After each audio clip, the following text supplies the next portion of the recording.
una nueva edición de la filosofía y sus laberintos.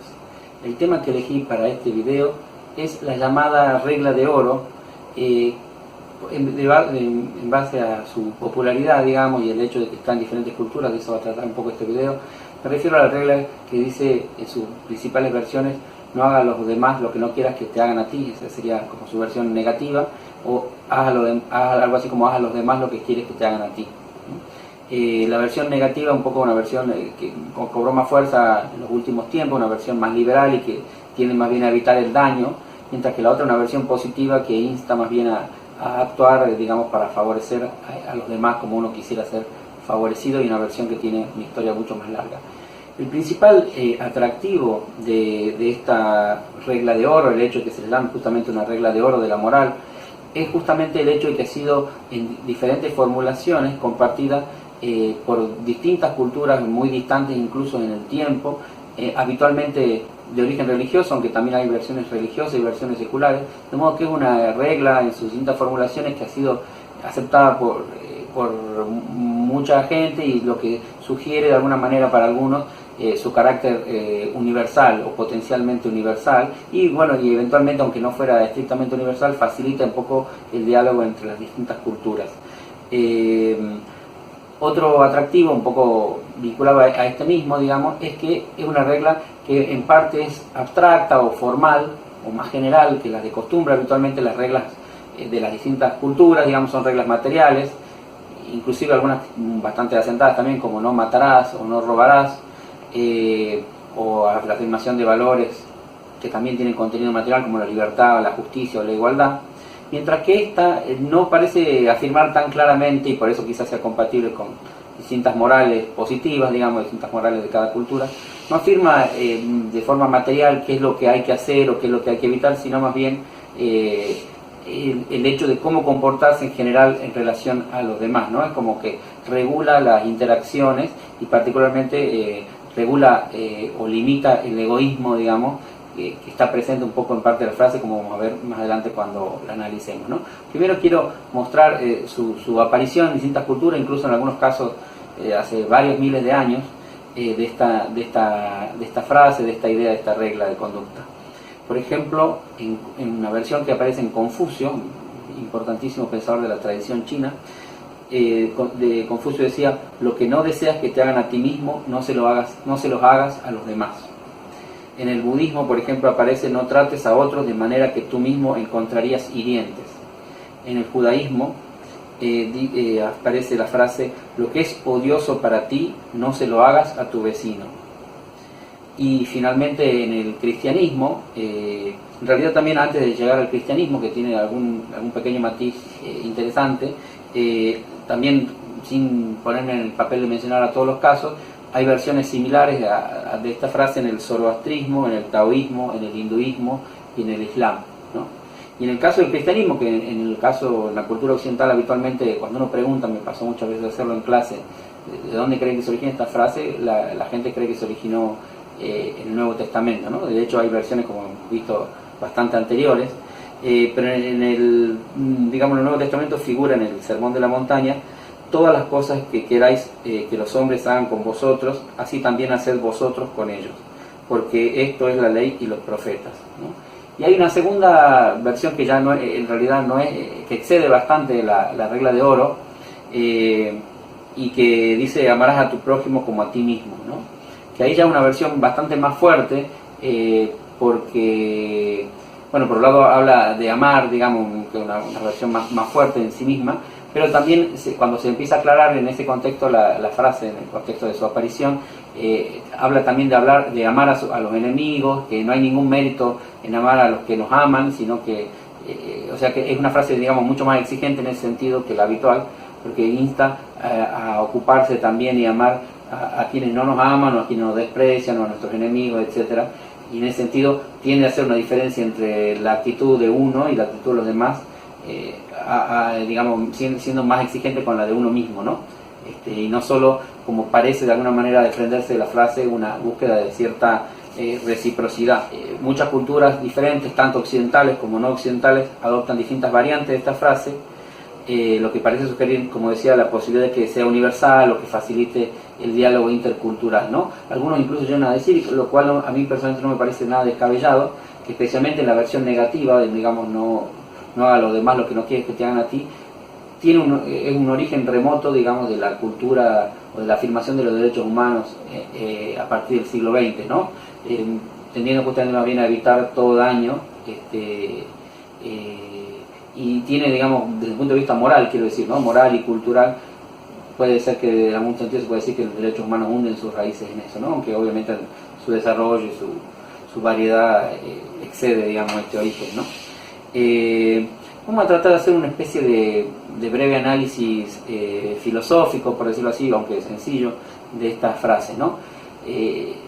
Un poco general, o sea, sin tomar cada una de las versiones, pero tiene un aspecto, digamos, yo diría descriptivo, y un aspecto, por decirlo así, normativo o axiológico, digamos, una especie de recomendación moral, ¿no? Por un lado, el aspecto descriptivo es decir, aquello que está supuesto como verdadero, es que las personas, digamos, no quieren ser dañadas, o en el caso de la versión cristiana más fuerte, uno se ama a sí mismo, digamos, y más en general, bueno, que como uno quiere, se supone cuando uno dice no haga a los demás lo que no quieres que te hagan a ti, es que a uno no le gusta ser dañado, digamos, es como el supuesto, que después vamos a ver que genera algún pequeño problema, aunque en principio dirá uno un supuesto bastante razonable, ¿no?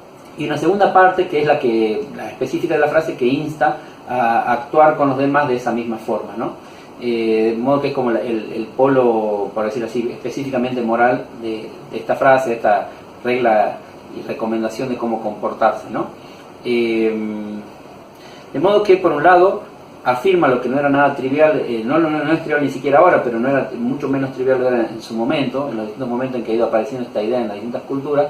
Afirma algo así como la igualdad entre los hombres, ¿sí? Desde el punto de vista axiológico, o bien el hecho de que no haya que hacer, quiero decir, diferencia entre uno mismo y los demás, ¿no? O bien, si no la igualdad entre los hombres explícitamente, en algunos casos puede ser por lo menos el hecho de que hay que tratar a los hombres como si fueran iguales, lo sean o no. No era una afirmación, insisto, trivial, y habitualmente es como una forma de ponerle, diría yo, una especie de límite al egoísmo. En principio, como decía, una persona actuaría de forma egoísta, y eso es, no quiere que lo dañen a uno, o quiere que lo favorezcan a uno, pero no necesariamente haría lo mismo, piensa en los demás como si fueran uno mismo, ¿no? Y esta frase insta justamente a ponerse en el mismo lugar, ¿no? Y en el sentido a limitar esa especie de egoísmo espontáneo que habría.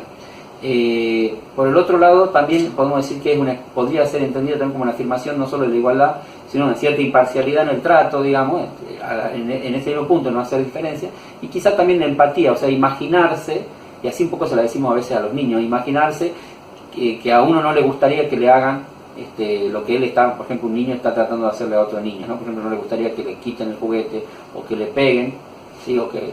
Entonces ponerse en el lugar del otro y hacer una especie de empatía. Estas dos posibles versiones, bueno, muestran también la amplitud de la frase, ¿no? El hecho de que puede ser interpretada en clave más bien, digamos, sentimental, de una ética sentimental, esto de la empatía, por ejemplo, o una ética más racionalista, que hace más pie en nociones como la de imparcialidad, ¿no? Cualquiera de las dos interpretaciones me parece que es posible, digamos, sin forzar demasiado la frase, ¿no? Por otro lado, justamente al ser una frase que de origen cultural tan importante, tuvo su incidencia en los filósofos morales. Yo simplemente menciono los dos casos, dos de las principales corrientes modernas y que todavía tienen su importancia en el mundo contemporáneo de la filosofía, como la ética de Kant y la ética utilitarista. En el caso de la ética de Kant, recordemos que el principio de ética principal para Kant es el imperativo categórico, que dice: obra de forma tal que puedas querer que la máxima de tu acción sea convertible en ley universal, ¿no? Esta obviamente es una idea que no se entiende así como tal cual su formulación, y bueno, tengo un par de videos sobre el imperativo categórico en este mismo canal si lo quieren ampliar. Pero básicamente es una versión más abstracta, mucho más formal, y pretende ser la primera ética formal, la de Kant, más formal, pero que de alguna manera recoge en alguna medida esta frase, ¿no? Yo diría que si la traduciríamos, buscáramos un punto medio entre la frase original y el imperativo categórico de Kant, sería algo así como, la del imperativo categórico de Kant diría algo así como: nunca hagas lo que no aceptarías que pudiese ser hecho por todos. Es decir, ya no habla tanto de los demás o de la persona con la cual uno tendría una interacción más o menos cara a cara o inmediata, sino que no podemos aceptar, no podríamos actuar de acuerdo a un principio que no aceptar, o digamos una máxima que no aceptaríamos que pueda ser convertir en un principio que todos puedan hacer, en la cual yo me vería, digámosle así, como no solo como activo sino como pasivo, que también es un aspecto importante, creo yo, de la frase en general, de esta frase que estamos analizando de la regla de oro, ¿no? El verse no solo como activo, digamos, de lo que uno está haciendo, sino como pasivo, y cómo se sentiría si otros le hicieran a uno lo que uno está dispuesto a hacer del principio a otros, ¿no? En el caso del utilitarismo, vamos a ver, John Stuart Mill, uno de sus principales exponentes, que también lo trato en otros videos del canal, reivindica la frase, tanto la regla de oro, como incluso la frase atribuida a Jesús, digamos: ama a tu prójimo como a ti mismo. La reivindica en clave utilitarista, es decir, recordemos que el utilitarismo, el principio utilitarista, dice que una acción es buena cuando promueve la felicidad del mayor número, y que ambas reglas, digamos, las mencionadas, serían